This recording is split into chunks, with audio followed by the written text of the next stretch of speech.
Good afternoon, students. I welcome you in the social class. As we have finished our 17th lesson, objective bits, we'll move to the 18th lesson, governing ourselves. So here we will start the objectives of this. Here we are having underline the correct answers. First one, each law passed in India must be in accordance with the Lok Sabha, Rajya Sabha or Constitution. So, Constitution. Second, the Parliament has Lok Sabha and Judiciary, Upper House and Lower House, Lok Sabha and Lower House, Upper House and Lower House. Third one, to be able to stand for election, a person must be a citizen and at least 18 years old, a citizen and at least 25 years old. So the correct one is C1. Fourth one, the number of persons nominated by the President for the Rajya Sabha, 10, 12, 25. 12. Okay. Now, India has, fifth one, India has a single party system, dual party system, multi party system. So, multi party system. 6. A government that are formed by several parties pooling their MPs together is called fallen government, coalition government, successful government, coalition government. MLAs are members of the Lok Sabha, the upper house, the state assemblies. The state assemblies. Okay. Fifth one, there are dash states and dash union territories in India. So there are 28 states and 8 union territories. Second, the dash came into effect on 26 January. The constitution came into effect on 26 January 1950. Third, the state government is responsible for law and order within a state. Fifth one, the speaker guides the proceeding of the Lok Sabha. Fifth, the parliament has two houses. Here, match the following. Republic.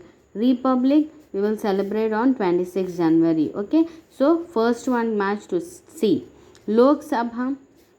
Lok Sabha is the lower house. For second one match to D. Rajya Sabha. Rajya Sabha is the upper house. Okay. Third one match to E. Supreme Court. Supreme Court is the highest court in our country. Fourth one match to A. Parliament, the law making body of the government. Fifth match to B. Now we'll move to the 19th lesson here, the United Nations. Okay.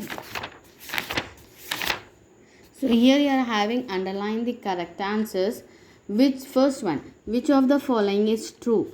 WWI, World War I, was more destructive than World War II. Both World Wars are equal destructive. World War II are more destructive than World War I. So, C1. Underline the C1. Okay. Epidemics are controlled by FAO, WHO, UNICEF. WHO. Third one, which body has members with veto powers? Security Council, General Assembly, International Court of Justice. Security Council.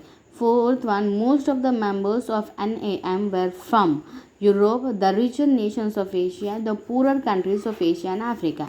The poorer countries of Asia and Africa. Fifth, which agency works for the better treatment of working people? FAO, WHO, ILO.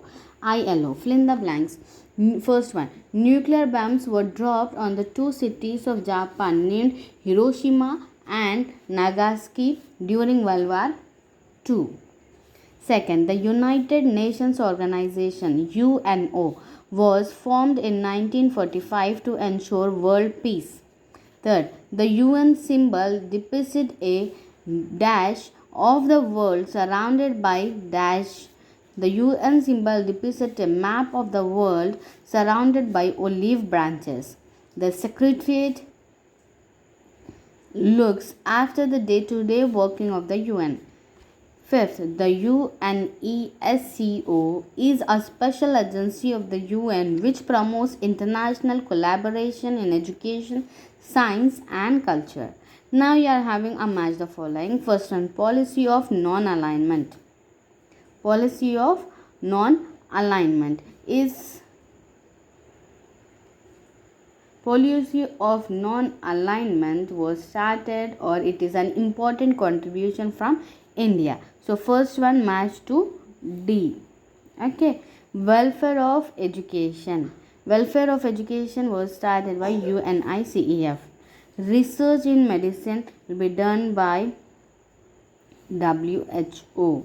Okay, UN headquarter is New York. Fourth one, C.